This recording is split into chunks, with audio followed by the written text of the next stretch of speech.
বন্ধুরা, আজকে একটা নতুন গল্প নিয়ে আসলাম তোমাদের মাঝে। এটা সত্য এবং বাস্তব জীবনের ঘটনা। শেষ পর্যন্ত শোনার অনুরোধ রইল। শুনলে তোমার মধু চলে আসবে। দেরি না করে চলো শুরু করা যাক। আমি তখন ট্রেনের কেবিনে বসে স্বামীর জন্য অপেক্ষা করছিলাম। আমার বিয়ে এমন একটি লোকের সাথে হয়েছে যাকে আমি কখনো দেখিনি। বাবা মা অনেক বড় ঘর পেয়ে ছেলে না দেখে আমাকে বিয়ে দিয়ে দিল। স্বামীর জন্য অপেক্ষা করতে করতে হঠাৎ করে আমার চোখ মুছে গেল। অর্থাৎ আমি ঘুমিয়ে পড়েছিলাম। হঠাৎ দেখলাম একটা লোক শেরওয়ানি পরে আমার কেবিনে ঢুকল। আমি ভাবলাম, যেহেতু শেরওয়ানি পরে এসেছে তাহলে তো সেই আমার স্বামী। তাই আমি তাকে কোনো বাধা দেই নাই। লোকটি এসে আমাকে কিছু না বলে আমার অলংকার খুলে একটি পুটলির মধ্যে রাখল। তারপর আমার সাথে কোনো কথা না বলে খুব নোংরামি করার চেষ্টা করছে। আমি আমার স্বামী ভেবে তার সাথে মন খুলে যা করলাম তা শুনলে বন্ধুরা তোমাদের মাথা গরম হয়ে যাবে। বন্ধুরা, গল্পটি অনেক ইন্টারেস্টিং। আশা করি মনোযোগ সহকারে তোমরা পুরো গল্পটা শুনবে। তবে গল্পটি শোনার পূর্বে বন্ধুরা, তোমাদের নিকট আমাদের ছোট্ট একটা অনুরোধ, তোমরা দয়া করে আমার চ্যানেলটি সাবস্ক্রাইব করে আমাকে সাপোর্ট করবে। আমার নাম সুস্মিতা সেন। আজকে আমার বিয়ের দিন। তাই আমাদের বাড়িতে বিয়ের সমস্ত জোগাড় যন্ত্র ধুমধামে হচ্ছিল। আমার বাবা আমাকে এইচএসসি পড়ানোর পরেই আমার বিয়ে পাকা করে দেন। আমাদের গ্রামে এরকমই হতো। এখানে মেয়েদের খুবই কম পড়াশোনা করানো হতো। এই গ্রামের মেয়েরা কোনোরকম ভাবে 18 বছর হলেই তাদেরকে বিয়ে দিয়ে এখান থেকে বিদায় করে দেওয়া হতো। আমার বাবা তবু আমাকে ইন্টারমিডিয়েট পর্যন্ত পড়েছিল। তা না হলে আমাদের গ্রামের বেশিরভাগ মেয়ে ক্লাস 10 অবধি পড়াশোনা করতে পেরেছিল। আমরা গরিব পরিবারে ছিলাম, কিন্তু আমার বিয়ে আমাদের থেকেও ধনী পরিবারে হচ্ছিল। আমরা 2 ভাই বোন। ভাই আমার থেকে ছোট। আমি নিজের বিয়ে নিয়ে অনেক স্বপ্ন মনের মধ্যে সাজিয়ে রেখেছিলাম। কেননা বিয়ের আগে আমি নিজের মনের মতো কোনো জিনিসই কিনতে পারিনি। কারণ আমার বাবা মা গরিব। আমি কোনো জিনিসের বায়না করলে আমার মা আমাকে এটাই বলতো যে আমি যেন আমার হৃদয়ের সমস্ত স্বপ্ন আমার স্বামীর সাথে পূরণ করি। আমি আশা করেছিলাম যে আমার স্বামী আমার সমস্ত স্বপ্নের মান রাখবে আর আমাকে ভালো করে বুঝবে। কিন্তু কিছু কিছু জিনিস এমন ছিল যাতে আমি খুব দুঃখ পাচ্ছিলাম। আমার শ্বশুর বাড়ির লোকেরা আমার বাবার বাড়ি থেকে বিয়ের যৌতুক হিসেবে যা যা জিনিস দেওয়া হয়েছিল তাতে তারা বিভিন্ন রকমের খুঁত খুঁজে বের করতে শুরু করেছিল। আর আমার বাবার কাছে আরও জিনিসের দাবি করেছিল। আমি এই কারণেই অনেকবার আমার বাবাকে বলেছিলাম যে বাবা, এরকম বাড়িতে সম্বন্ধ করা উচিত না। কিন্তু আমার বাবা সব সময় বলতো যে ওরা বলল মানুষ, এই কারণে ওদের সামনে তো আমাদের কিছুটা নিচু হতেই হবে আর তাদের ডিমান্ড কেউ পূরণ করতে হবে। আর এটাই আমাদের সবার জন্য ভালো হবে। কেননা আমি তোকে সচ্ছল পরিবারে বিয়ে দিতে চাই। একবার তোর বিয়ে হয়ে গেলে তারপরে আর কোনো অসুবিধাই হবে না। আর তবেই তো তুই বাড়িতে সুখে থাকবি। আমার নিজের বাবার কথা মাঝে মাঝে ঠিক মনে হতো। কখনো কখনো আমি নিজেই বুঝতে পারতাম না যে না জানি আমার ভবিষ্যৎ কি হবে। যখন থেকে আমার বিয়ে ঠিক হয়েছে তখন থেকে এখনো অবধি আমি আমার হবু স্বামীকে দেখিনি। কেননা আমাদের এখানে নিয়ম ছিল যে বিয়ের আগে ছেলে মেয়ে একে অপরকে দেখবে না, শুধুমাত্র পরিবারের লোকেরাই দেখবে আর তাদের পছন্দমতো বিয়ে ঠিক করে দেওয়া হবে। আমি তো ছোটবেলা থেকেই দেখতে খুব সুন্দরী। এই কারণেই আমার হবু স্বামীর বাড়ির লোকেরা যখন আমাকে প্রথমবার দেখল তখন তারা সঙ্গে সঙ্গে আমাকে পছন্দ করে নেয়। তারা আমাদের গ্রাম থেকে অনেক দূরে দিল্লিতে থাকত। এই কারণেই খুব বেশি বরযাত্রী আমার বিয়েতে আসবেন না। কিন্তু যত কম লোক আসুক না কেন, বিয়েতে অনেক রকমের ঝামেলা থাকে। এই কারণেই আমার বাবা আমার বিয়ের সমস্ত ব্যবস্থাপনা নিয়ে খুব টেনশনে ছিলেন আর চিন্তা করতে লাগলেন কিভাবে বিয়ের সমস্ত কিছু ঠিকঠাকভাবে করা যায়। যাই হোক, আমার বিয়ে নির্ঝঞ্ঝাটে হয়ে গেল। এরপরে বিয়ের সমস্ত নিয়মকানুন শেষ হলে আমি বাবার বাড়ি থেকে বিদায় নিয়ে সন্ধেবেলা রেলওয়ে স্টেশনে এসে গেলাম। আমার হৃদয়ে বারবার আমার স্বামীর মুখ দেখার জন্য অস্থির হয়ে উঠেছিল। কিন্তু মুখ তো দূরের কথা, আমি আমার স্বামীকে একনজরে দেখতে পেলাম না। কেননা আমার শ্বশুর বাড়ির লোকেরা একটা লম্বা ঘুমটা আমার মুখের উপরে টেনে দিয়ে রেখেছিল। তার উপরে আমার শ্বশুর বাড়ির মহিলারা ছিল। আমার শাশুড়ি, ননদ, আরও অনেক আত্মীয় স্বজন ছিল। তারা সবাই আমাকে একেবারে ঘিরে রেখেছিল। যার কারণে আমি আমার স্বামীকে না কিছু বলতে পারছিলাম, না তো তাকে এক ঝলক দেখতে পাচ্ছিলাম। তারপর আমি নিজের মনকে বোঝালাম যে আর তো মাত্র কিছু সময়ের ব্যাপার। কিছুক্ষণ পরে ট্রেন স্টেশনে এলে আমরা সবাই মিলে ট্রেনে উঠে বসব। তখন আমার স্বামী আমার পাশে এসে যাবে। এই কারণে আমাকে আর মাত্র কয়েক ঘন্টা অপেক্ষা করতে হবে। এটুকু অপেক্ষা তো আমি করতেই পারি। আমি জানি আমার স্বামী আমাকে দেখার জন্য অস্থির হয়ে আছে, যেরকম আমি অস্থির হয়ে আছি। আমি মনে মনে খুশি ছিলাম যে আমার স্বামী যখন আমাকে প্রথমবার দেখবে তখন আমার সৌন্দর্য দেখে হতভম্ব হয়ে যাবে, আর না জানি সে আমার কত প্রশংসা করবে। আমি এই সমস্ত কথাই ভেবে ভেবে বারবার পুলকিত হচ্ছিলাম, আর মনে মনে খুব খুশি হচ্ছিলাম। কিছু সময় পরে আমাদের ট্রেন স্টেশনে এসে গেল, আর আমরা সবাই নিজেদের বুক করা ক্যাবে উঠে বসে গেলাম। এখনও আমার শাশুড়ি আর আমার নন্দ আমার সঙ্গে আঠার মতো লেগে রইল। আমার শাশুড়ি আমার কাছে এসে বসল আর বলতে লাগল, বৌমা, নিজের ঘোমটা সরিয়ে আমাকেও তো একটু নিজের মুখটা দেখাও। আমিও তো আমার হৃদয় ভরে আমার ছেলে সুমিতের নববধূকে দেখি। তার কথা শুনে আমি দীর্ঘশ্বাস ছেড়ে মাথা থেকে তাড়াতাড়ি করে নিজের ঘণ্টা মুখ থেকে উঠিয়ে দিলাম। কিন্তু আমি আমার চোখ নিচু করে রেখেছিলাম। আমার মুখ দেখে আমার শাশুড়ি কিছুক্ষণ হাঁ করে তাকিয়ে রইলাম। তারপরে সে আর যে সমস্ত আত্মীয়রা ছিল তারা বলতে লাগল, সমিতির মতো একদমই চাঁদের মতো হয়েছে, আমাদের সমিতির ভাগ্য খুলে গেছে। তার উত্তরে তাড়াতাড়ি করে আমার শাশুড়ি বললেন, কপাল তো এই মেয়ের খুলে গেছে, যে আমার 7 রাজার ধন আমার ছেলে সুমিতকে নিজের জীবনসঙ্গী হিসেবে পেয়েছে। না হলে তো কত ভালো ভাল মেয়ে আমার স্বামীর জন্য পাগল হয়েছিল। আমার শাশুড়ি আমাকে সুন্দর করে বোঝাতে লাগলেন যে দেখো, আমার সুমিতের সবসময় খেয়াল রাখবে, আর ওর কোনো কথাতেই কখনো না করবেন না। ও যে রকম বলবে চুপচাপ সে রকম করে দেবে। ও এখন থেকে তোমার স্বামী, ওর সাথে মিলেমিশে থাকা তোমার কর্তব্য। এই কারণে ওর সঙ্গে ভালোভাবে থাকবে, বুঝেছ? আর সংসারের সমস্ত দায়িত্ব ভালোভাবে পালন করবে। বেশি ঢং ঢং দেখানোর কোনো দরকার নেই, কেননা আমাদের ওখানে মেয়েদের নতুন নতুন বাহানা কেউই দেখতে চায় না। এই কারণে তুমিও এই আশা করবে না যে তুমি সমিতির সঙ্গে যে কোনো করা করতে পারবে। যদি তুমি ওকে খুশি রাখো তাহলে ও তোমার খুব খেয়াল রাখবে। ব্যাস, আমি চুপচাপ নিজের মাথা নাড়িয়ে হ্যাঁ বলে দিলাম। কিছু সময় পরে আমার শ্বশুর আমাদের কেবিনে এসে পড়লেন, আর আমার শাশুড়িকে বলতে লাগলেন, যাক বাবা, খুব ভালো হয়েছে, যেসব কিছু খুব ভালোভাবে কেটে গেছে।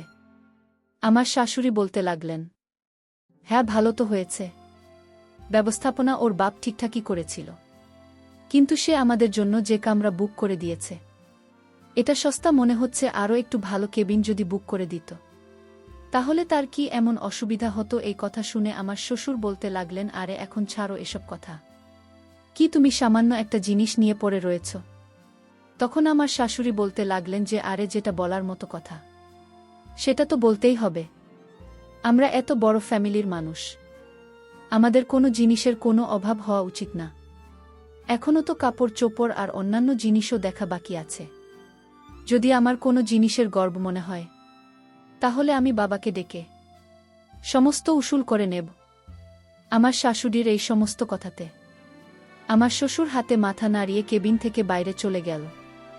এরপরে আমার শাশুড়ি নিজের মেয়ে মানে আমার নন্দকে বলতে লাগল, হ্যাঁ যাই হোক না কেন, এখন এই মেয়েটা আমাদের বাড়ির বউ, আমাদের সম্মান কি আর করা যাবে? যেমনই হোক না কেন আমাদের একে নিজের করে নিতে হবে।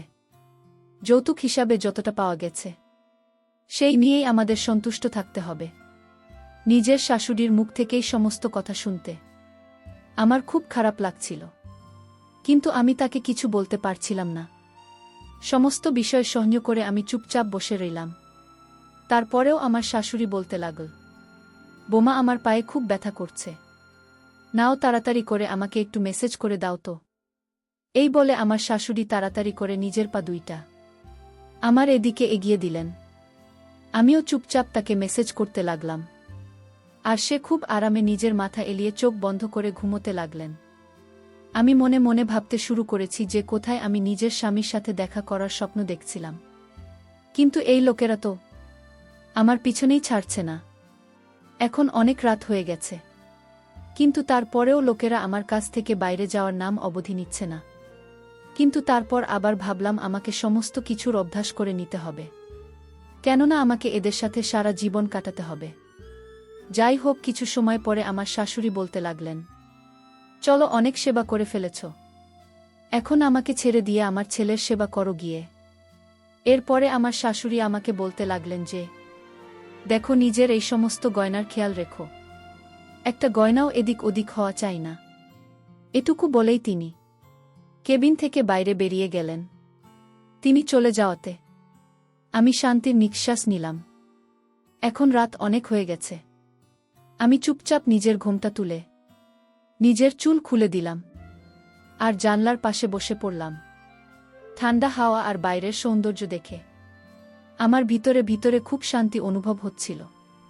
ট্রেন নিজের গতিতে চলতে শুরু করেছিল। আমি জানলা দিয়ে বাইরে তাকিয়ে দেখলাম ঘন জঙ্গল, তার উপরে পূর্ণিমার চাঁদ যেন স্বর্গের মতো মনে হচ্ছিল। আমি কিছু সময় চুপচাপ বাইরের দৃশ্য দেখতে লাগলাম আর গুনগুন করে গান গাইছিলাম। এরপরে আমার হঠাৎ করে খেয়াল যে অনেক সময় পার হয়ে গেছে, কিন্তু আমার স্বামী এখনো অবধি আমার কাছে কেন আসছে না। আমি সমস্ত কিছুই ভাবছিলাম। তখনই আমার কেবিনের দরজায় কারো আসার শব্দ শুনতে পেলাম। আমি বুঝে গেলাম যে আমার স্বামী আসছে। আমি তাড়াতাড়ি সোজা হয়ে বসে পড়লাম আর নিজের ঘুমটা আস্তে আস্তে করে মাথায় উঠিয়ে দিলাম। আমার স্বামী ভেতরে এসে পড়ল। এরপরেও নিজের মুকুট খুলে এক সাইডে রাখুন। আমার মনে হয়েছিল ও আমাকে কোনো না কোনো কথা তো অবশ্যই বলবে, আর আমি প্রথমবার নিজের স্বামীর গলার আওয়াজ শুনতে পাব। আমি চুপচাপ মাথা নিচু করে বসে রইলাম। সে নিজের পাঞ্জাবি খুলে আমার সামনের সিটে রেখে দিল। তারপরে চুপচাপ আমার পাশে এসে বসে পড়ল। এরপরে সে আস্তে আস্তে আমাকে ছোঁয়ার চেষ্টা করল আর আমার চুলকে এক সাইডে করে দিল। তার এরকম করাতে আমার মধ্যে একটা অদ্ভুত রকমের ঢেউ খেলে গেল। আমার এরকম মনে হচ্ছিল যে আমি যেন কারেন্টের শক খেয়েছি। লজ্জায় আমার চোখ বন্ধ হয়ে গেল।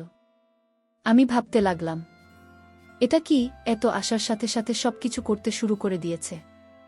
আমার তো মনে হয়েছিল যে এ আমার সাথে কিছু সময় কথা বলবে, তারপরে কিছু সময় আমার প্রশংসা করবে, কিন্তু এ তো এরকম কিছুই করল না, এসেই শুরু করে দিল। তখন আমি ভাবলাম, হয়তো হতে পারে যে আমার স্বামী আমার জন্য খুব বেশি অস্থির হয়েছিল, এই কারণেই ওদের সহ্য করতে পারছে না।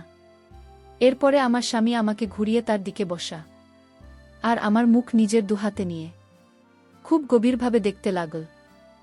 আমি মুখে হালকা হাসি নিয়ে আস্তে আস্তে আমিও নিজের চোখ উঠলাম আর একনজোর নিজের স্বামীর দিকে তাকালাম। যখন আমি আমার স্বামীকে দেখলাম তখন তাকে দেখে আমার মন খুব খুশি হয়ে গেল, কেননা আমার স্বামী দেখতে খুব হ্যান্ডসাম। যেরকম আমি মনে মনে চাইতাম সে একদম সেরকমই ছিল। এটা দেখে আমি খুব খুশি হয়েছিলাম যে কম সে কম ভগবান আমাকে মনের মতো একজন জীবনসাথী দিয়েছেন, না তো শুধু দেখতে ভালো ছিল, বরং ওর হাইট, শরীর স্বাস্থ্য খুবই ভালো ছিল। ওর পেশিবহুল শক্তিশালী হাত আমাকে ভিতরে ভিতরে অস্থির করে তুলেছিল। এরপরেও আমার শরীর থেকে এক এক করে গহনা খুলতে লাগল। এরপরে সেগুলোকে একটা কাপড়ের পুটলিতে করে এক সাইডে রেখে দিন। এই অনুভব আমি ভাষায় প্রকাশ করতে পারব না। আর আমার স্বামী যে রকমভাবে অস্থির হয়ে আমাকে কাছে পেতে চাইছিল, সেটা আমাকেও খুব খুশি করে দিয়েছিল, কেননা ও আমার সময়ের পুরো খেয়াল রাখছিল। আমি খুব খুশি হয়েছিলাম আর আমিও আমার স্বামীর সাথে সম্পূর্ণরূপে সাথ দিয়েছিলাম। এদিকে ট্রেন খুব স্পিডে ছুটছিল আর ওদিকে আমরা আমাদের কাজে জমেছিলাম। এরপরে না জানি কখন, এতক্ষণ পরিশ্রম করার ফলে কখন যে আমার চোখ লেগে গেল সেটা আমি বুঝতে পারিনি। সকালের দিকে আমার কামরার বাইরে হালকা হালকা কথা বলার আওয়াজ শুনতে পাচ্ছিলাম, যেটা শুনে আমি তাড়াতাড়ি করে উঠে বসে পড়লাম। এরপর আমি লক্ষ্য করে দেখলাম যে আমার স্বামী কেবিনের মধ্যে নেই। আমি বুঝে গেলাম যে ও হয়তো ফ্রেশ হওয়ার জন্য বাথরুমে চলে গেছে।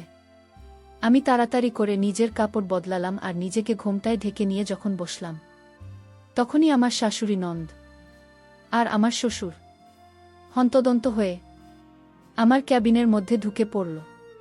প্রথমে তো আমি কিছুই বুঝতে পারছিলাম না যে কি হয়েছে, তাই আমি তাড়াতাড়ি করে তাদের কাছে জিজ্ঞেস করলাম যে কি হয়েছে।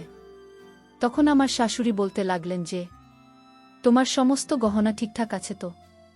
হঠাৎ তার মুখে এই রকম কথা শুনে আমি হতবাক হয়ে গেলাম, কেননা এই সময় শুধুমাত্র একটা লোক ছাড়া আমার শরীরে আর কোনো গহনা ছিল না। কেননা আমার স্বামী রাতের বেলা আমার সমস্ত গহনা খুলে খুলে ফেলেছিল। আমার শাশুড়ি তাড়াতাড়ি করে আমাকে ভালোভাবে দেখতে শুরু করে দিল। এরপরে এটা দেখে হতবাক হয়ে গেল যে আমার শরীরে একটা গহনা নেই। এর আগে আমি তাকে কিছু বলতাম, তিনি চিৎকার করা শুরু করে দিলেন যে এখন তো আমরা সম্পূর্ণরূপে বরবাদ হয়ে গেছি। ওই চোর না শুধু আমাদেরকে লুটে নিয়েছে, বরং বৌমার সমস্ত গহনা নিয়ে গেছে। আমাদের তো কয়েক লাখ টাকা লোকসান হয়ে গেল। আমি তো না জানি বৌমার গহনা নিয়ে কত স্বপ্ন দেখেছিলাম। আমি ভেবেছিলাম এই গহনা পরে আমি আত্মীয় স্বজনের বাড়ি যাব আর সবাইকে গিয়ে দেখাবে আমার কাছেও এরকম দামি দামি গহনা আছে। কিন্তু এখন আমি কি করব না জানি। আমাদের তো কত লাখ টাকা লোকসান হয়ে গেল, সমস্ত টাকা পয়সা লুট হয়ে গেছে। আমার শাশুড়ি খুব বাজেভাবে কান্না করতে লাগলেন। এরপরে আমাকে বললেন, তোমার বুদ্ধিশুদ্ধি কি সব লোপ পেয়ে গেছে? তুমি কি করছিলে? তুমি টেরও পাওনি যে তোমার সমস্ত গহনা কখন খুলে নিয়ে গেছে? আমি তাদেরকে বলতে চাইতাম যে আমার সাথে সেরকম কিছুই হয়নি, কিন্তু আমার শাশুড়ি আমার কোনো কথা শোনার জন্য রেডি ছিলেন না। তিনি চিৎকার করতে করতে বলতে লাগলেন যে আমার তো মনে হয়েছিল যে বৌমা আমাদের পরিবারের জন্য ভালো হবে, কিন্তু এত অপয়া বেল এখনও তো আমাদের বাড়িতে পৌঁছায়নি, তাতে আমাদের কয়েক লাখ টাকা লোকসান হয়ে গেল।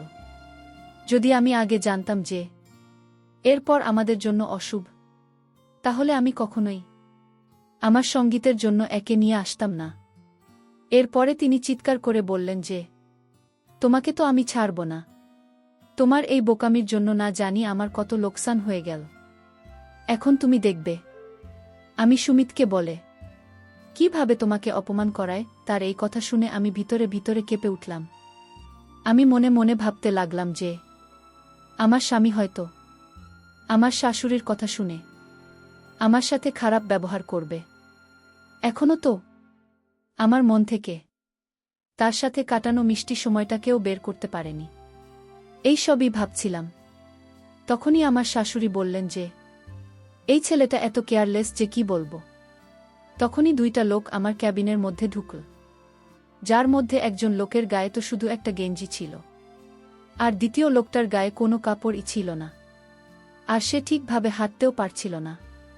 তাকে দেখে মনে হচ্ছিল যে সে মদের নেশায় পুরোদমে চুর হয়ে আছে, কেননা সে ঠিকঠাকভাবে দাঁড়াতেও পারছিল না। তখনই আমার শাশুড়ি একটা লোককে বলতে লাগল, একে তোমরা কোথায় পেলে?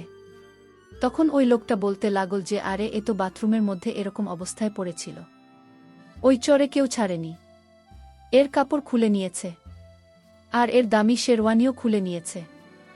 যেটা আমরা এর জন্য কিনেছিলাম সেই চোর সেই শেরওয়ানিটাও নিয়ে পালিয়ে গেছে। আমি এসব শুনেছি। আমি তখনই আমার শাশুড়ি ওই লোকটাকে বলতে লাগল যে দেখ সমিত, তো নতুন বউ কতটা বোকামতো কাজ করেছে। এর নিজের সমস্ত গহনা ওই চোরের হাতে তুলে দিয়েছে। যখন চোর গহনা চুরি করে নিয়ে যাচ্ছিল তখন তো এর চিৎকার চেঁচামেচি করা উচিত ছিল, কিন্তু এ তো না জানি কি ঘুমিয়েছিল যে ও কিছু টের পায়নি।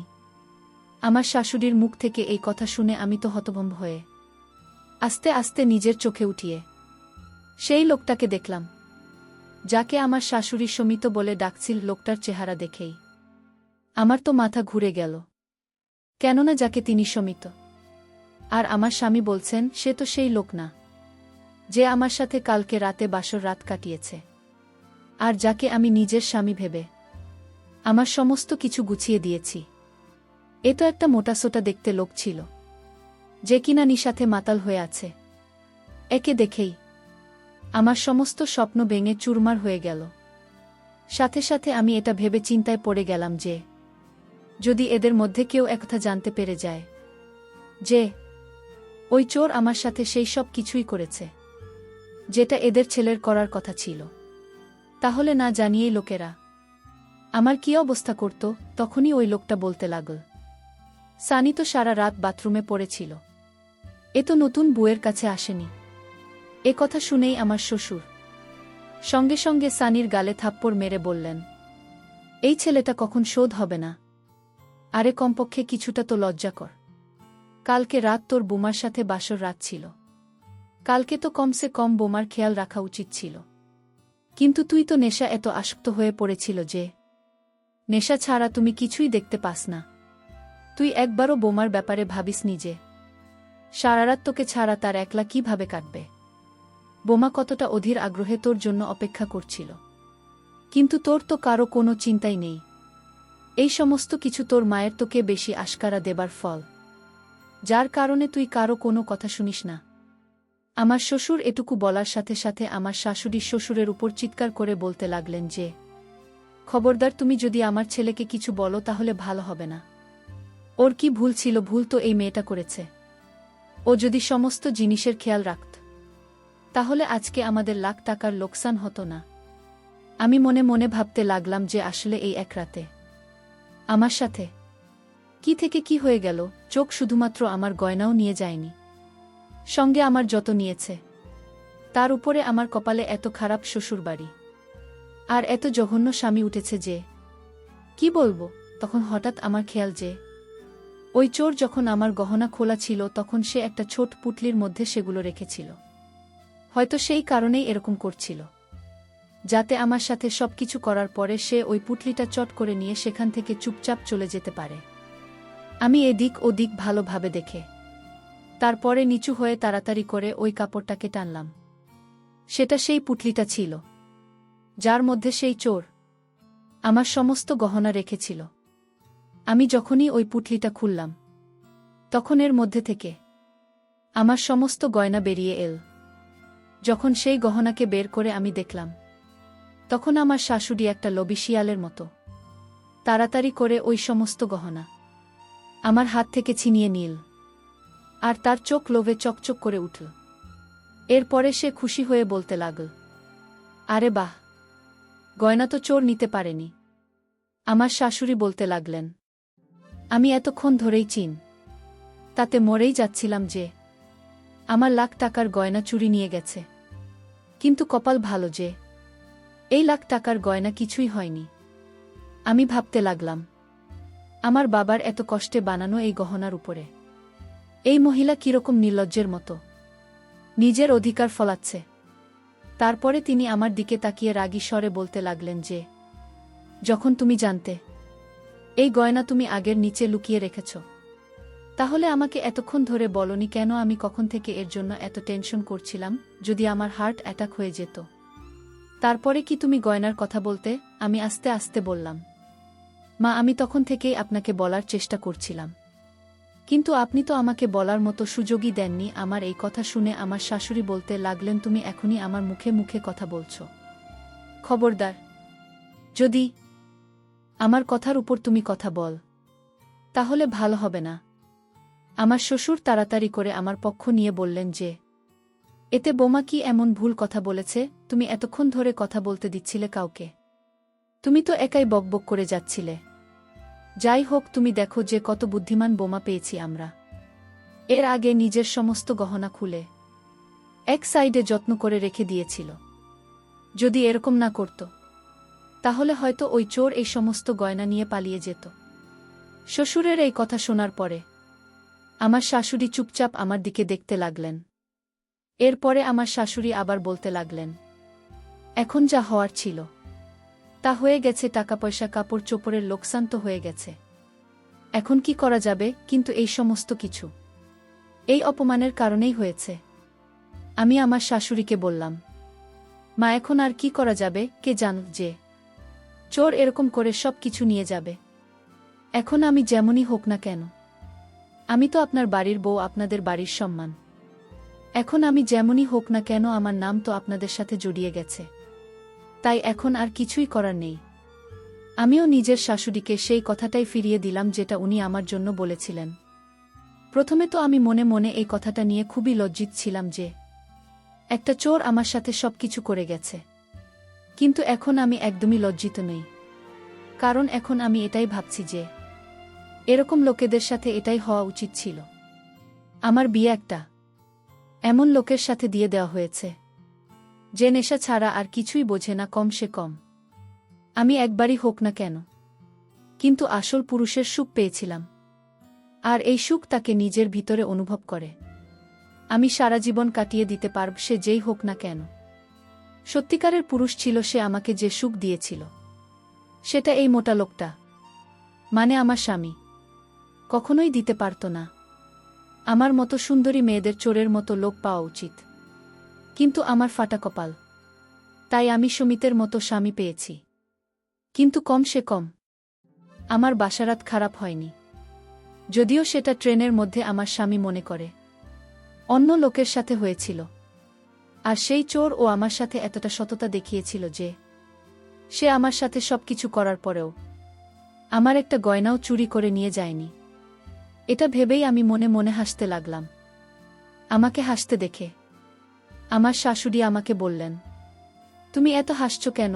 তখন আমি ধীর গলায় বললাম যে আসলে আমি এটা ভেবে খুশি হচ্ছে যে আমাদের গহনা বেঁচে গেছে, আর এখন আপনি আত্মীয় স্বজনের কাছে গহনা পরে আরামসে যেতে পারবেন।